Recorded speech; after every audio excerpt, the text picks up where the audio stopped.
Assalamualaikum warahmatullahi wabarakatuh, teman-teman. Bismillahirrahmanirrahim. Alhamdulillahilladzi arsala rasulahu bil huda wa dinil haq liyuzhirahu 'ala dinihi wa kafa billahi shahida. Asyhadu an la ilaha illallah wa asyhadu muhammadar rasulullah nabiyyu amma ba'du. Rabbi shrah li sadri wa yassir li amri wa hlul 'uqdatam min lisani yafqahu qawli. Allahumma shalli ala sayyidina Muhammad wa sayyidina Muhammad kama shallaita ala sayyidina Ibrahim wa ala sayyidina Ibrahim wa barik ala sayyidina Muhammad wa sayyidina Muhammad kama barakta ala sayyidina Ibrahim wa ala sayyidina Ibrahim fil alamin innaka Hamidum Majid.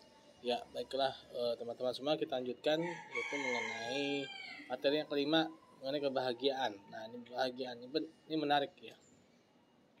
Siapa sih yang tidak ingin bahagia ya? Siapa sih yang tidak ingin hidupnya itu senang ya? Nah, lalu bagaimana kesenangan dan kebahagiaan ini dilihat dari sudut pandang Islam ya? Nah, apakah bahagia itu selalu identik dengan memiliki harta yang banyak, memiliki harta yang melimpah, memiliki mobil mewah, rumah mewah, ya, mepet sawah gitu ya? Ataukah bahagia itu ya hidup biasa saja, mungkin bisa bahagiakah? Nah, ini adalah pertanyaan-pertanyaan yang harus kita ketahui ya. Nah, bagaimana ya Al-Quran ini ya membahas tentang bahagia ya, sumber-sumber dalam ajaran Islam ini Al-Quran, Sunnah, dan Ijma dan Qiyas ya tentang bahagia. Lalu bagaimana bahagia menurut Al-Quran ya, dan bagaimana hakikat hidup di dunia dan akhirat, dan cara langkah menggapai hidup bahagia di dunia dan akhirat ya. Nah, sebagaimana kita ketahui ya bahwa Islam itu adalah agama yang memiliki dasar hukumnya adalah Al-Quran ya. Nah, sehingga kita ketika ingin mengukur ya segala sesuatu dalam hidup kita itu harus dengan Al-Quran gitu ya, termasuk ya bahagia ini juga ya. Nah, bahagia ini bagaimana Al-Quran memandang kebahagiaan ya, bagaimana Al-Quran itu memandang kesenangan seorang ya. Nah, sehingga kita tidak bias dalam mengambil sebuah tolak ukur ya, mengambil sebuah pedoman ya tentang kebahagiaan ini ya. Nah,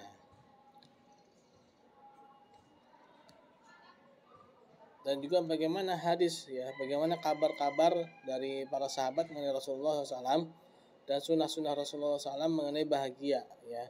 Nah, bagaimana Al-Quran dan lalu bagaimana Rasulullah dan para sahabat itu mereka dapat hidup bahagia ya, dan bagaimana konsep kebahagiaan menurut Rasulullah SAW dan juga para sahabat ya.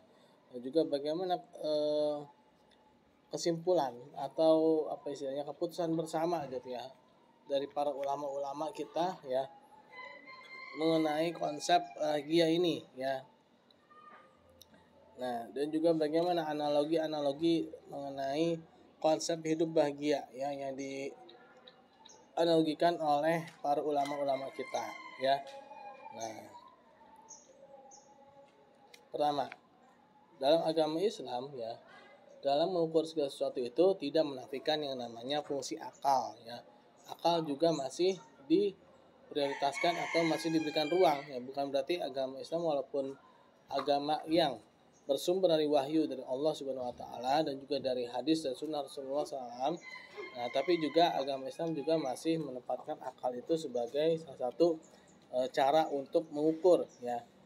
Nah, lalu juga pengetahuan yang mana bersifat relatif juga masih ya, seperti melalui panca indera ya. Nah, tapi juga jangan sampai kita ini terjebak ya dalam yang sifatnya relatif ini ya.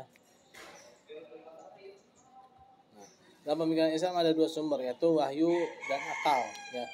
Nah, bagaimana wahyu dan akal ini dapat beriringan, wahyu dan akal ini dapat saling bersinergi ya dalam mengartikan kebahagiaan ya. Satu sisi mungkin ada sesuatu yang menurut akal, tapi sisi lain juga harus diimbangi juga dengan wahyu dari Allah Subhanahu wa taala ya.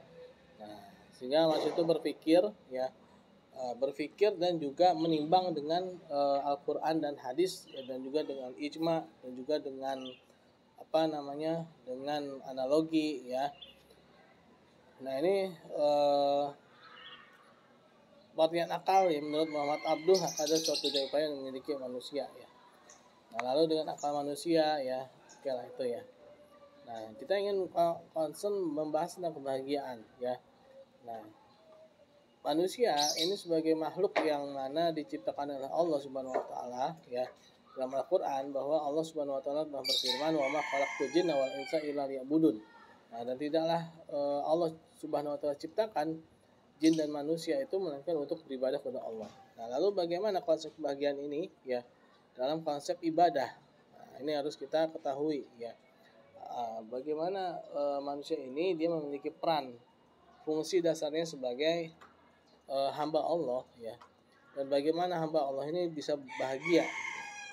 Nah, apakah bahagia itu hanya sekedar di dalam hati, ataukah ada fisik, ya, ataukah kebahagiaan itu hanya sekedar hanya beribadah, ya.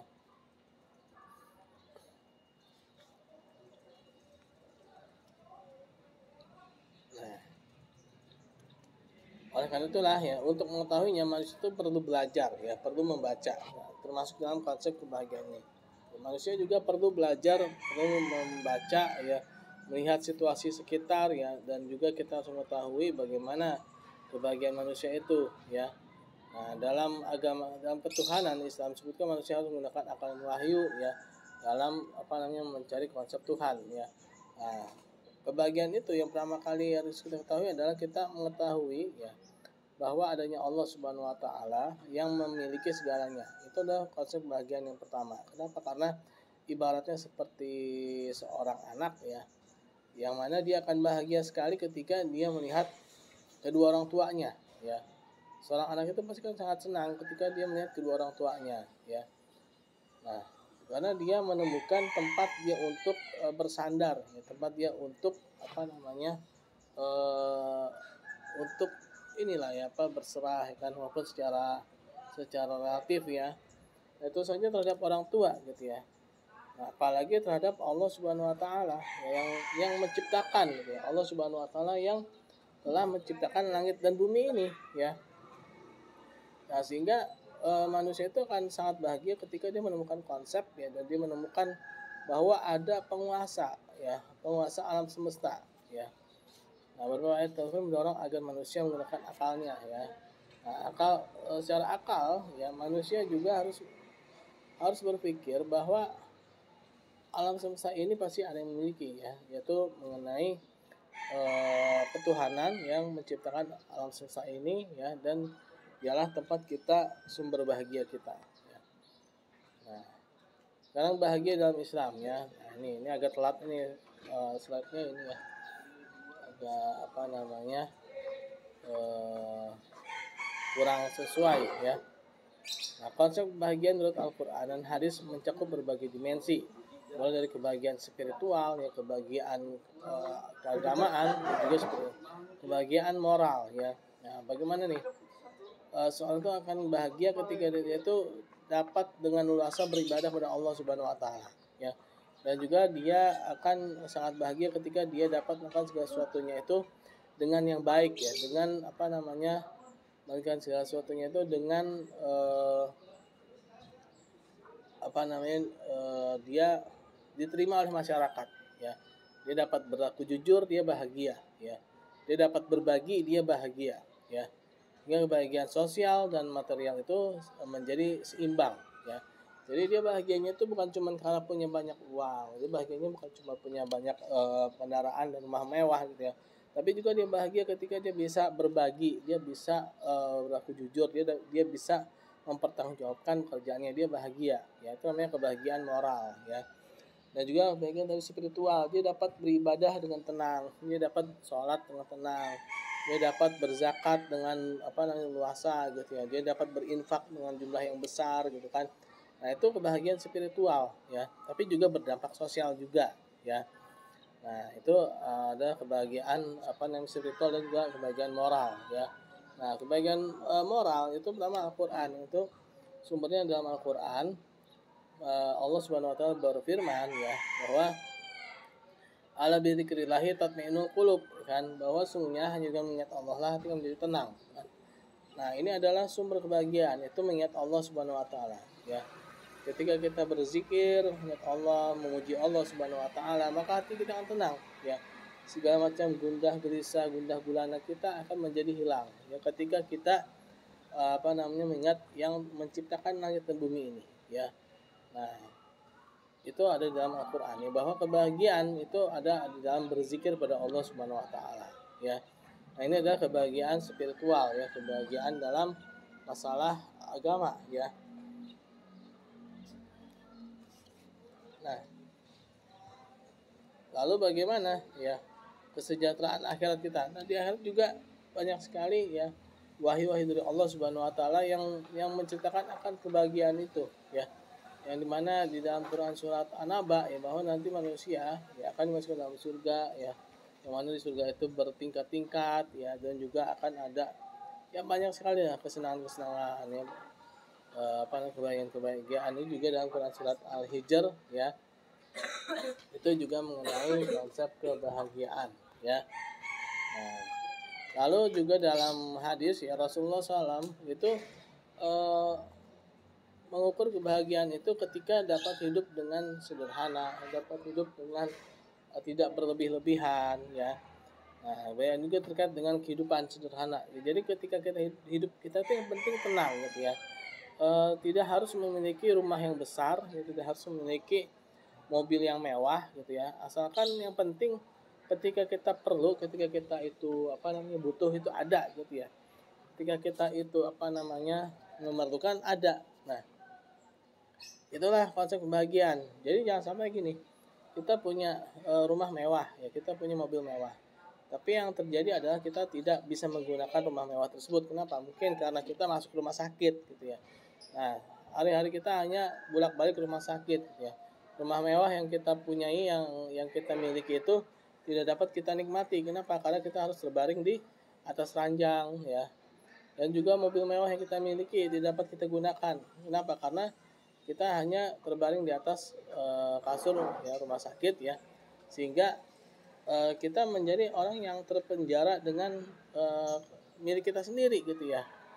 Seharusnya kita bisa menggunakannya, harus kita dapat memilikinya, justru kita malah tidak dapat menggunakannya. Jadi statusnya hanya milik tapi tidak bisa digunakan. Nah, itu ya.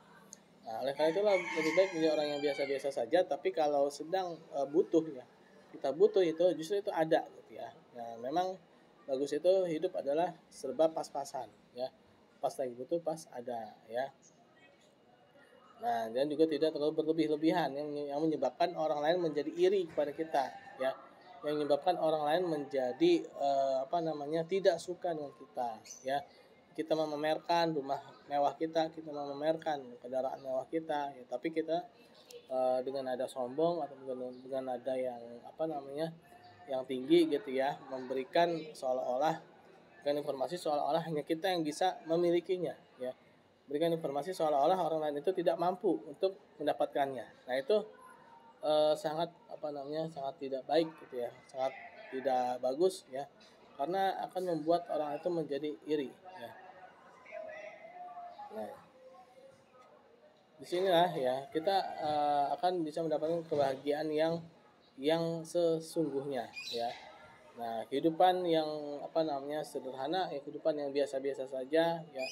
Dan juga kita harus bisa bersabar ya, karena kita mengetahui hakikatnya bahwa yang namanya bahagia itu tidak selalu identik dengan materi ya. Walaupun kita juga butuh juga materi ya, tapi bukan berarti materi itu adalah penentu kebahagiaan ya. Nah, dan juga kita harus bersabar ya. Nah, di sini ada hadisnya, tidaklah seorang diberi karunia yang lebih baik dan lebih luas daripada kesabaran. Hadis riwayat Bukhari dan Muslim. Nah, kesabaran dalam menghadapi berbagai ujian hidup ada bagian dari mencapai kebahagiaan ya. Dan juga harus kita pandai-pandai memiliki sikap bersyukur ya dengan apa yang ada ya. Nah, ini dalam Quran surat Ibrahim ayat 7 ya. Wala in syakartum lazidannakum wala in kafartum in adzabi lasyadid ya. Dan apabila kalian bersyukur ya atas nikmat yang Allah Subhanahu wa taala berikan, maka Allah akan menambah ya. Dan apabila kalian kufur ya, maka azab Allah sangat pedih ya kan. Artinya apa? Ketika kita dapatkan nikmat, kita harus bersyukur ya. Kita mengarahkan segala kenikmatan yang ada yang kita dapatkan itu untuk agama Allah gitu ya. untuk yang Allah inginkan gitu ya. Itu definisi bersyukur ya.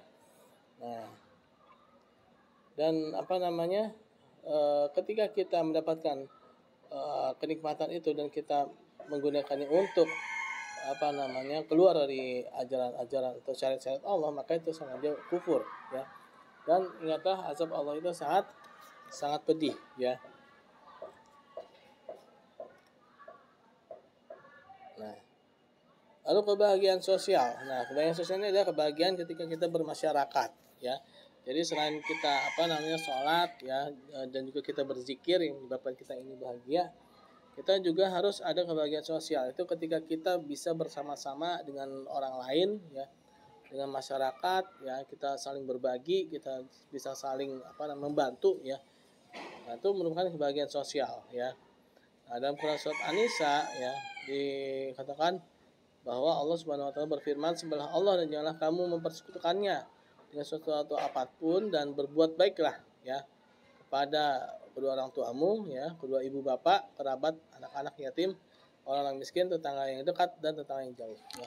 Nah, ini adalah kebahagiaan sosial ya, ketika kita dapat berbuat baik dengan orang-orang kita, orang-orang sekitar kita, itu kedua orang tua kita, saudara ya, lalu anak-anak yatim ya, terus juga orang-orang miskin ya, tetangga dekat ya, itu adalah kebahagiaan ya.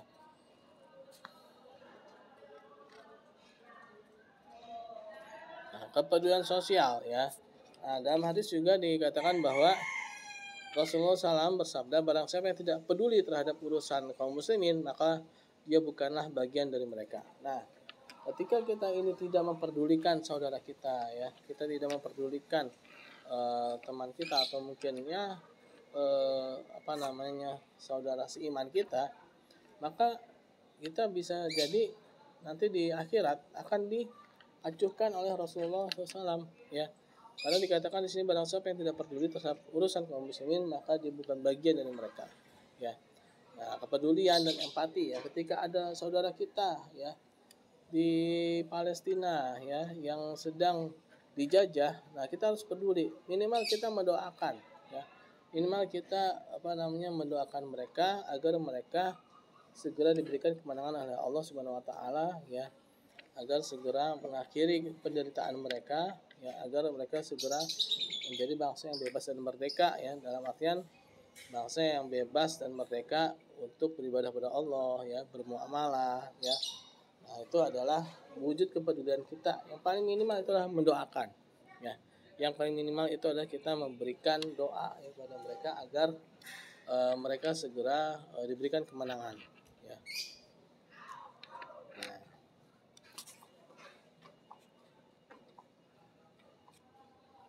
bagian material dan praktis. Nah, ini ya, dalam Al-Qur'an adanya keseimbangan. Nah, Al-Qur'an memerintahkan ya. Allah Subhanahu wa taala memerintahkan melalui Al-Qur'an bahwa kita harus seimbang, kita harus tawazun ya. Nah, Allah Subhanahu wa taala berfirman dalam Quran surat 261 ya, perumpamaan sedekah orang menginfakkan harta di jalan Allah itu seperti sebuah sebutir biji ya, yang mana sebutir biji itu akan yang menumbuhkan tanaman yang mana nanti akan menghasilkan buah-buahan ya, biji-biji yang lain lagi ya. Nah, lalu terus ya berkembang ya. Nah, itu namanya kebahagiaan keseimbangan. Jadi ketika kita memberikan kebaikan ya, maka nanti kebaikan itu akan terus bertumbuh ya. Kebaikan itu akan terus berkembang ya. Dan akhirnya kebaikan itu akan menyebar ya. Nah, inilah ya adanya kesinambungan ya. Nah, dalam kebaikan. Nah, dalam hadis juga dikatakan adanya berkah, ya, keberkahan. Jadi berkah itu banyaknya abadi, dikitnya mencukupi ya. Nah, Rasulullah SAW mengajarkan bahwa kebahagiaan juga berhubungan dengan keberkahan ya. Jadi ketika harta kita berkah ya, ketika penghasilan kita berkah, maka kita tidak akan merasa kekurangan ya. Kita tidak akan merasa kesusahan ya. Nah, keberkahan juga pasti butuh yang namanya manajemen ya. Kita juga tidak berarti berlaku boros ya, bukan juga berarti berlaku seenaknya ya. Nah, bukan juga berarti kita semaunya. Ya, justru keberkahan itu kita mengatur ya, gimana agar harta kita ini ada yang kita sedekahkan dan juga ada yang kita makan ya. Ya, ini juga harus seimbang. Yang kita makan juga jangan terlalu berlebihan, yang sedekahkan juga jangan terlalu berlebihan ya. Jadi kita melihat keseimbangannya ya. Nah, itu akan ada keberkahannya. Ya.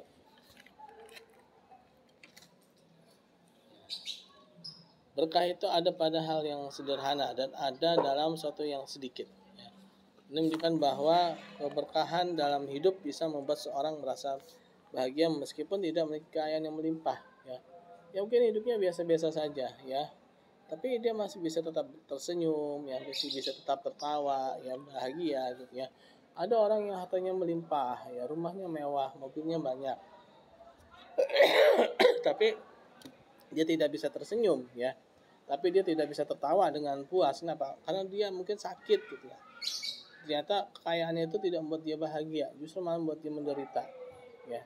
Dia kaya tapi tidak bisa makan makanan yang enak-enak, ya. Dia kaya tapi dia tidak bisa menikmati kehidupannya, ya.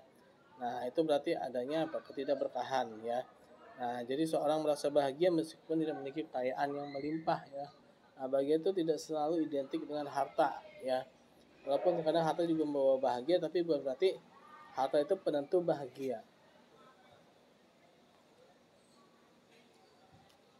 Nah, dunia ini sebenarnya hanya sementara. Hakikat dunia ini hanya sementara waktu, ya.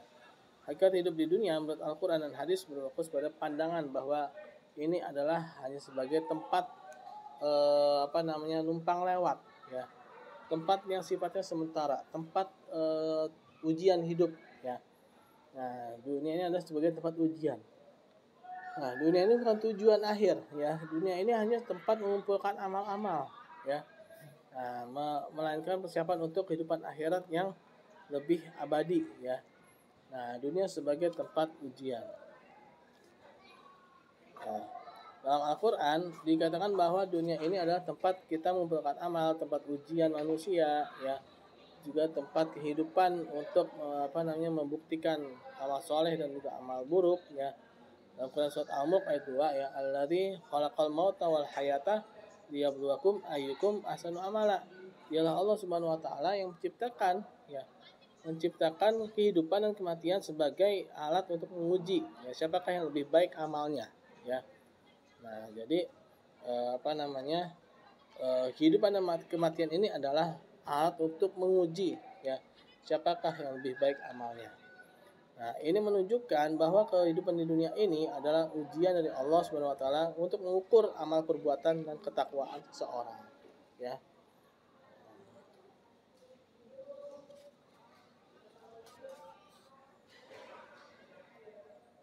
Nah, kehidupan dunia sebagai mainan, ya. Nah, kehidupan di dunia ini hanya sebagai senda gurau, ya, istilahnya seperti seorang yang, ya, kalau namanya orang bercanda itu kan sebentar, ya.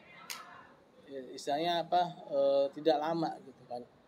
Nah, dunia ini hanya tempat senda gurau, gitu kan. Ketahuilah bahwa kehidupan dunia ini hanyalah permainan dan senda gurau. Nah, perhiasan dan saling berbangga kamu itu sebenarnya nggak ada ngaruh-ngaruhnya nanti, ya, kecuali yang menggunakannya untuk di jalan Allah, ya. Nah, ayat ini menggambarkan kehidupan dunia sebagai sesuatu yang sementara, yang tidak kekal. Ya, senda gurau itu kan bentar, ya kan, bercanda-bercanda sebentar, ya. Atau mungkin istilahnya walau untuk mencari yang bersungguh-sungguh, ya. Dunia ini bukan tempat untuk cari bersungguh-sungguh dalam artian untuk tujuan, gitu ya. Nah, namanya dunia ini dia sementara.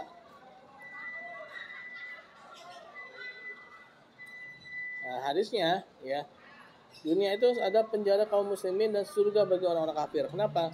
Karena di dunia ini kita kaum muslimin kita terikat dengan peraturan-peraturan.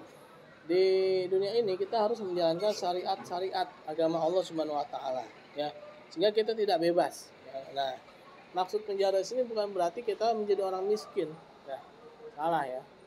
Bukan berarti kita menjadi orang yang menderita, ya. Karena ada kisahnya Umar bin Khattab radhiyallahu anhu ketika itu bertemu dengan orang kafir, ya. Nah, ternyata si orang kafir ini miskin. Dia protes kepada Umar bin Khattab radhiyallahu anhu. Wahai khalifah, katanya dunia ini penjara kaum muslimin dan surga orang kafir. Ya. Kenapa kok kamu itu menjadi khalifah, ya kan? Kamu itu bebas merdeka, sedangkan saya ini menderita, gitu kan? Saya ini seperti penjara, gitu ya, miskin. Gitu kan. Nah, maksudnya penjara di situ bukanlah artian miskin atau kaya, ya, berkuasa atau tidak berkuasa, melainkan maksud penjara kaum muslimin itu adalah kaum muslimin ini diatur, ya, diatur dengan syariat-syariat agama Allah Subhanahu wa taala, ya. Sedangkan orang kafir itu dia bebas, ya kan? Orang kafir itu dia mau ngapain aja terserah, ya kan? Karena dia tidak punya syariat. Dia tidak punya tata aturan, dia tidak punya peraturan syariat, ya, sehingga dikatakan sebagai surganya kaum kafir, ya. Nah, itulah ya, surga itu kan bebas, ya kan. Nanti di surga kita kan bebas, teman-teman, bebas mau apa namanya, mau makan apa aja terserah, ya, mau minum apa saja terserah, ya. Nah, itu nanti seperti itu kondisinya, ya. Maksud apa namanya, penjara kaum muslimin dan surganya orang kafir, ya. Nah, jadi memposisikannya itu adalah memposisikan dalam segi aturan, ya. Nah,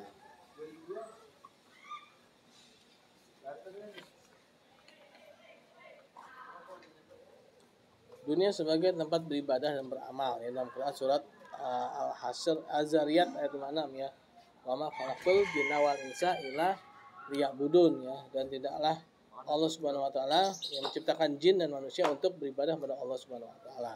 Ya, ini adalah tempat untuk beramal, beribadah, ya, bahwa kebahagiaan itu akan muncul ketika kita menjalankan apa yang diinginkan oleh yang menciptakan kita, ya.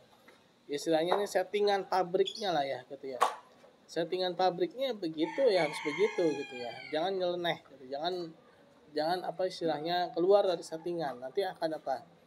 Ya, nanti akan menderita sendiri, ya. Ibarat kayak smartphone, ya. Ketika smartphone itu dia sudah terlalu penuh, ya, maka dia kadang-kadang harus dikembalikan ke settingan pabrik, gitu ya. Misalkan ada smartphone kena virus, ya.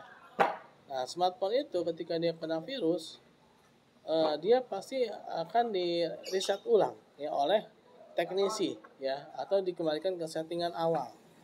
Nah, terkadang kita kalau terkena virus di dunia ini, kita butuh kembali ke settingan awal kita, ya, agar virus-virus itu keluar, atau kita menjadi kebal, atau kita menjadi meningkat, antivirus kita tuh meningkat ketika kita kembali ke settingan awal kita, kan, yaitu sebagai hamba Allah Subhanahu wa taala, ya.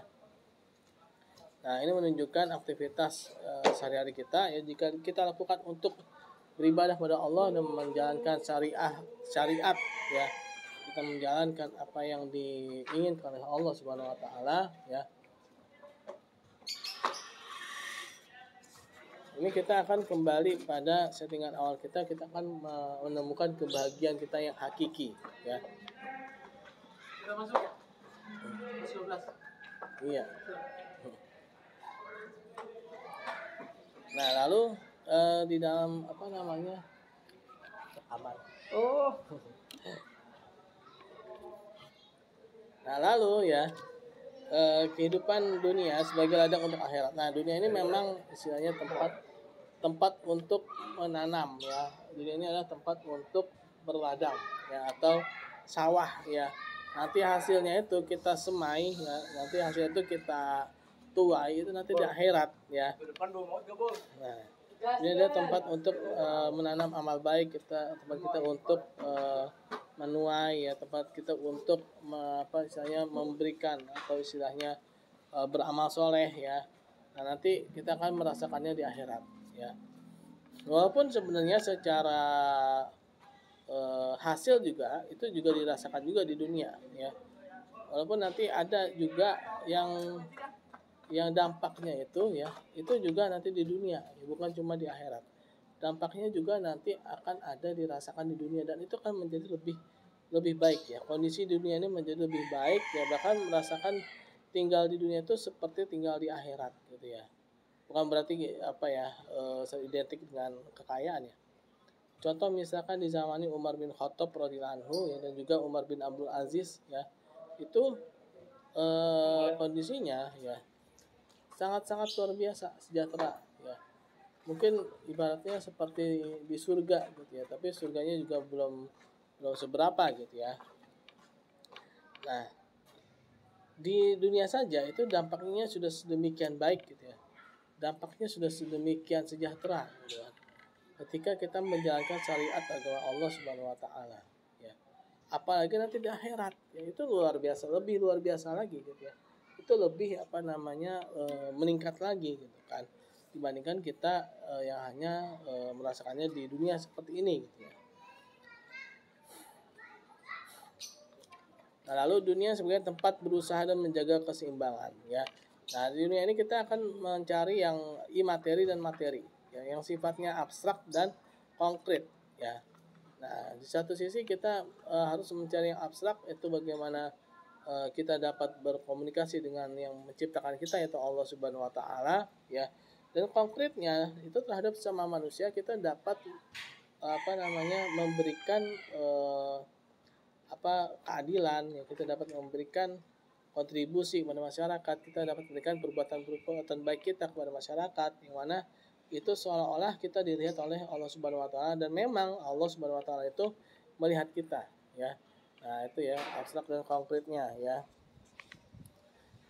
Nah, dalam Al-Qur'an nih Allah Subhanahu wa taala berfirman ya pada surat Al-Qasas ayat 77, dan carilah pada apa yang telah dianugerahkan Allah kepadamu bagian negeri akhirat, dan janganlah kamu lupakan bagianmu di kehidupan dunia ya, pada surat Al-Qasas ayat 77 ya. Nah, juga dalam hadis ya Rasulullah SAW bersabda, Nabi Muhammad SAW mengajarkan akan pentingnya menjaga keseimbangan ya. Beramalah kamu untuk kehidupan duniamu seolah-olah kamu akan hidup selamanya, dan beramalah untuk akhiratmu seolah-olah kamu akan mati besok. Artinya apa? Kalau untuk di dunia kita harus seolah-olah kita akan hidup selamanya. Jadi istilahnya ya masih ada hari esok lah gitu ya. Jangan istilahnya jangan terlalu ngoyo gitu ya. Nah, masih bisa ada kesempatan gitu. Tapi kalau untuk akhirat kita sholat, bersungguh-sungguhlah ketika kita sholat, dan bayangkan kalau ini adalah sholat kita yang terakhir ya. Ini adalah sholat kita yang mana nanti kita tidak bisa sholat lagi. Nah, begitu pula ketika kita berpuasa di bulan Ramadan. Jangan-jangan ini Ramadan terakhir kita nih, ya kan? Jangan-jangan nih puasa kita terakhir nih di bulan ini, ya.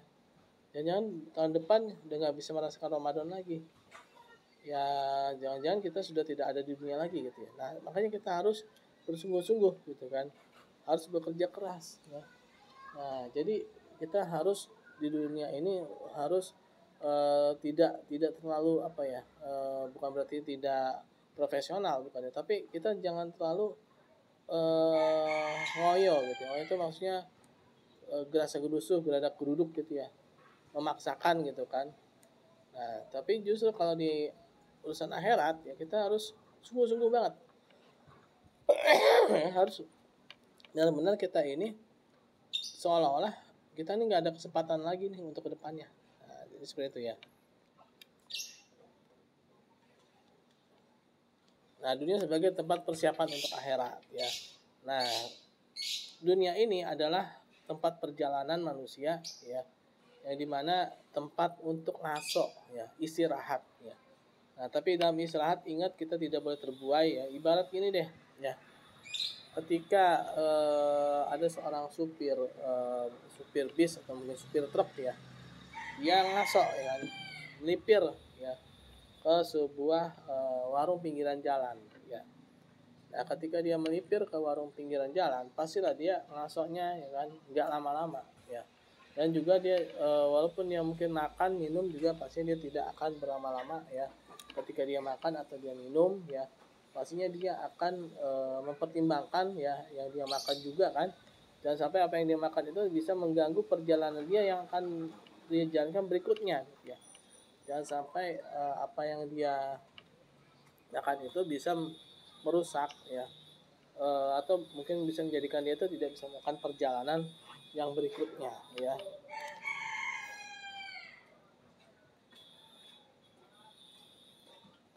Nah, di sini dikatakan bahwa dan kehidupan dunia ini tidak lain hanyalah permainan dan senda gurau. Sesungguhnya negeri akhirat itu adalah negeri yang kehidupan sebenarnya. Sehingga mereka mengetahui ya. Nah, ini menunjukkan bahwa dunia adalah tempat persiapan untuk kehidupan yang kekal di akhirat. Nah tadi ya, si supir truk itu atau supir bis tadi dia akan mengatur apa yang dia makan, apa yang dia minum, ya atau mungkin dia mau istirahat, mungkin dia nggak akan lama-lama ya. Karena nanti kalau misalnya dia kelamaan makan, minum, istirahat ya sehingga dia terlambat ya ke tempat tujuan, pasti apa? Dia akan ditegur oleh yang memesan atau yang punya proyek gitu kan. Kamu gimana sih? Kamu kan seharusnya udah sampai jam sekian gitu. Tapi kamu baru sampai jam sekian, ya kan? Nanti kita di akhirat gitu juga nih ya. Kita misalkan terbuai dengan tempat ngasok kita terbuai dengan tempat istirahat kita. Pasti nanti di akhirat kita akan ditegur, ya kan? Kamu gimana sih? Kamu kan cuma sebentar di sana, kok malah lama-lama gitu. Atau mungkin malah makan yang aneh-aneh gitu kan. Itu kan merusak kan. Merusak apa namanya perjalanan kamu yang akan datang gitu ya. Nah, dan juga dunia sebagai tempat mengumpulkan amal ya. Sebaik-baik manusia adalah khairunas anfa'ulinas ya. Sebaik-baik manusia adalah manusia yang bermanfaat bagi orang lain ya. Nah, ini artinya kita harus banyak-banyak beramal ya. Nah, beramal ya, berlaku baik itu adalah salah satu cara untuk mendapatkan kebahagiaan ya. Nah, menggapai kebahagiaan di dunia dan akhirat ya, menurut Al-Qur'an dan hadis adalah tujuan utama dalam Islam ya. Jadi kita harus memiliki rasa kepemilikan kita ya terhadap agama ini atau Al-Quran hadis sebagai sumber kebahagiaan kita. Jangan kita salah menggunakan sumber ya. Kita menggunakan sumber materialisme, kita menggunakan sumber sekularisme sebagai tolak ukur kebahagiaan, maka kita tidak akan menemukan kebahagiaan yang sejati ya. Kita tidak akan menemukan kebahagiaan kita yang hakiki, kebahagiaan kita yang sebenar-benarnya bahagia ya. Maka dengan Al-Quran, hadis ya, dan juga para sahabat Rasulullah SAW, itu juga para ulama-ulama salafus saleh ya, yang mana mereka mencerminkan kebahagiaan ya, yang mana mereka tidak bermewah-mewahan ya, tapi mereka bahagia ya. Nah inilah ya apa namanya contoh-contoh kebahagiaan. Nah, lalu menjaga iman dan takwa kita ya. Iman yaitu adanya yakin ya. Kita yakin bahwa Allah Subhanahu wa taala itu ada dan dialah yang menjadikan kita bahagia, senang, menderita dan juga rasa-rasa yang lain ya. Nah, itu adalah sumber kebahagiaan kita yang sejati ya. Lalu ketakwaan ya. Nah, menerapkan ketakwaan dengan menjalankan perintah Allah dan menjauhi larangannya. Allah Subhanahu wa taala berfirman, barang siapa yang bertakwa kepada Allah, niscaya Allah akan mengadakan baginya jalan keluar dan memberinya rezeki dari arah yang tidak disangka-sangkanya ya. Nah, ibadah yang konsisten dan khusyuk ya. Nah, sholat 5 waktu dengan khusyuk ya. Adalah tiang agama dan cara utama untuk mendekatkan diri kepada Allah Subhanahu wa taala. Nah, doa dan zikir senantiasa berdoa kepada Allah Subhanahu wa taala ya sebagai cara untuk menggapai kebahagiaan ya. Cara untuk mendapatkan ketenangan hidup ya. Ala bi dzikrillah tatmainnul qulub ya kan.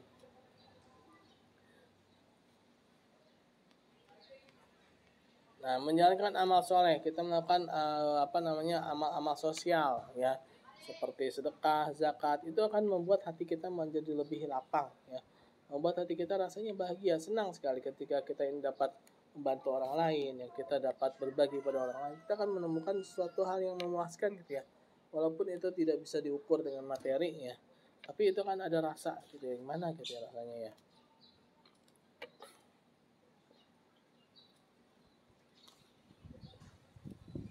Lalu amal kebaikan, melakukan perbuatan baik pada sesama seperti membantu orang tua, menyantuni anak yatim, dan juga hubungan baik dengan tetangga. Ya. Nah, memiliki akhlak yang baik ini juga merupakan salah satu cara untuk kebahagiaan. Ya, kita akan senang melakukan orang baik, orang lain itu dengan baik, sebagaimana kita ingin diperlakukan dengan baik juga, gitu kan.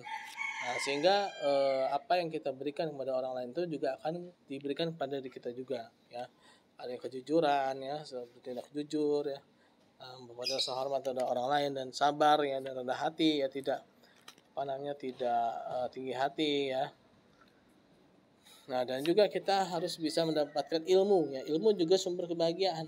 Ketika kita berilmu dan mengajarkannya pada orang lain dan mengamalkannya, itu akan menjadi rasa kepuasan di dalam diri kita. Kita kan ada rasa istilahnya itu rasa ketenangan gitu ya, senang gitu kan. Ketika kita ini mengetahui ilmu yang baik ya, kita mengetahui ilmu yang baik dan kita mengamalkan ilmu itu, dan kita mengajarkannya kepada orang lain, ya itu kan adanya kepuasan batin tersendiri, ya. Nah, ilmu yang bermanfaat adalah ilmu yang diamalkan. Mengamalkan ilmu memberikan manfaat baik untuk diri sendiri maupun orang lain, ya. Nah, menjaga hubungan sosial yang baik. Nah, ini juga ya. Ketika kita dapat menjaga hubungan sosial yang baik dengan tetangga kita, dengan semua, ya, kedua orang tua kita, saudara-saudara kita, ya, tetangga-tetangga kita, dan juga orang-orang lain, ya, itu akan menjadi suatu kesenangan, kebahagiaan, ya. Kita nggak bisa bayangkan kalau misalnya kita punya musuh, ya, di rumah kita, misalkan dengan tetangga kita bermusuhan, pastilah kita akan rasanya itu cemas, ya, tidak tenang, ya kan, tidak bahagia, ya. Apalagi ketika kita bertemu dengan tetangga kita yang bermusuhan dengan kita rasanya pasti akan ada rasa-rasa mengganjal di hati gitu ya. Ada rasa-rasa tidak nyaman gitu ya. Tidak ada rasanya ganjalan lah di dalam hati kita tuh, ya. Nah, sehingga kita harus silaturahim, ya kan, kita mendatangi tetangga kita, ya, menyapa tetangga kita, ngobrol, ya, berdiskusi, ya. Nah, itu adalah menjaga hubungan, ya, yang baik dengan tetangga kita, ya. Dan juga berlaku adil, ya, menegakkan keadilan dalam semua aspek kehidupan, ya. Nah, menghindari hal-hal yang dilarang, yaitu menjauhi maksiat. Nah, ini hati-hati maksiat. Maksiat itu banyak, ya. Ya, seperti melakukan mengkonsumsi barang-barang haram gitu kan, seperti babi, ya, terus belum lagi obat-obatan terlarang, ya, itu kan maksiat, ya, itu jelas-jelas maksiat. Itu pasti akan membuat kita ini menjadi semakin tidak bahagia, ya. Jadi kan kita semakin rasanya itu kok semakin cemas, semakin tidak tenang, ya. Itu kenapa sih? Karena tadi, ya, kita bermaksiat pada Allah Subhanahu wa taala. Maka kita harus menjauhi maksiat, ya. Ketika kita bermaksiat pasti hati kita akan rasa berdebar-debar, ya kan, tidak tenang, ya. Nah, seperti ini macam-macam, ya, riba, zina, minuman keras, ya. Dan kita harus bisa mengendalikan hawa nafsu kita, ya. Dengan mengendalikan hawa nafsu, insya Allah kita tidak akan bisa bermaksiat, ya, karena nafsu itu adalah sebagai jalan untuk menjalankan maksiat, ya. Jadi nafsu itu harus kita atur, ya. Nafsu itu harus kita kendalikan, ya, agar kita tidak mudah, ya, untuk terjebak dalam kemaksiatan, ya. Mengharap ridho Allah Subhanahu wa taala. Nah, jadi dalam segala perbuatan kita, yaitu perbuatan-perbuatan baik, ya. Pasti yang namanya mendapatkan ridho dari Allah itu adalah perbuatan-perbuatan baik, ya, bukan perbuatan buruk, ya. Nah, itu harus kita menghasilkan ini, ya, ridho Allah Subhanahu wa taala, ya, adanya istilahnya itu senang, ya. Allah itu senang dengan perbuatan kita, gitu, ya. Allah itu kan menganjurkan kita untuk berbuat baik, ya kan. Nah, maka agar Allah itu senang kepada kita harus melakukan apa yang diperintahkan oleh Allah Subhanahu wa taala, yaitu melakukan perbuatan baik, ya. Nah, berarti Allah akan ridho, ya. Nah, juga bersyukur, ya, tadi, ya, wala in syakatum lazananakum wa la in kafartum in adzabi lasyadid, ya. Nah, jadi harus selalu bersyukur pada Allah Subhanahu wa taala, yaitu bersyukur tadi menjadikan segala apa yang diberikan Allah itu sesuai dengan perintah Allah, ya. Sesuai dengan apa yang Allah Subhanahu wa taala berikan, yang Allah Subhanahu wa taala kasih kepada kita. Nah, itu namanya bersyukur, ya. Jadi bersyukur itu bukan cuma di lisan, ya, tapi juga dalam perbuatan, ya. Nah, itu kita juga harus bertawakal, ya. Ketika kita memang sudah berusaha, ya, maka tawakallah, ya. Maka kita akan menjadi tenang, ya. Ketika kita sudah berusaha dan kita bertawakal dan kita menganggap itu memang sudah jadi keputusan Allah, ya. Itu sudah menjadi wilayah kuasaan Allah Subhanahu wa taala, ya. Nah, itu kita akan menjadi orang yang tenang, ya. Karena kita yakin kita sudah memberikan yang terbaik dan Allah lah yang menentukannya, ya. Ya, demikianlah, ya, mengenai kebahagiaan dalam Islam, ya. Yang pastinya bahagia itu tidak selalu berbentuk materi, ya, tidak selalu berbentuk harta, ya, berupa mobil, rumah, atau mungkin yang lainnya, ya, atau mungkin keturunan, ya.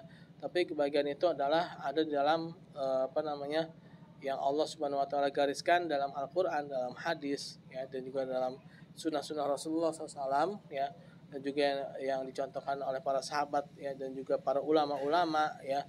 Nah, disitulah kita akan menemukan kebahagiaan yang sejati ya. Kita akan menemukan kebahagiaan yang hakiki, kebahagiaan yang mana dia tidak akan hilang ya. Kalau hanya kebahagiaan bersumber dari harta benda ya kan, ketika harta benda itu hilang maka kita menjadi orang yang tidak bahagia. Padahal kebahagiaan itu tetap ada ya, walaupun harta benda itu tidak ada ya.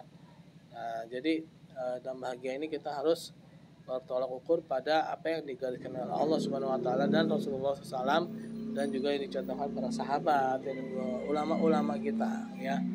Ya, mungkin itu teman-teman mengenai konsep kebahagiaan dalam Islam ya. Silahkan teman-teman buat resumenya ya, teman-teman buat resumenya dan kirimkan ke email yang biasa ya, yang pernah saya share di grup ya. Ya, demikianlah dan tutup membaca hamdalah alhamdulillahirabbil alamin dan doa subhanakallahumma bihamdika asyhadu an la ilaha illa anta astaghfiruka wa atubu ilaik. Assalamualaikum warahmatullahi wabarakatuh.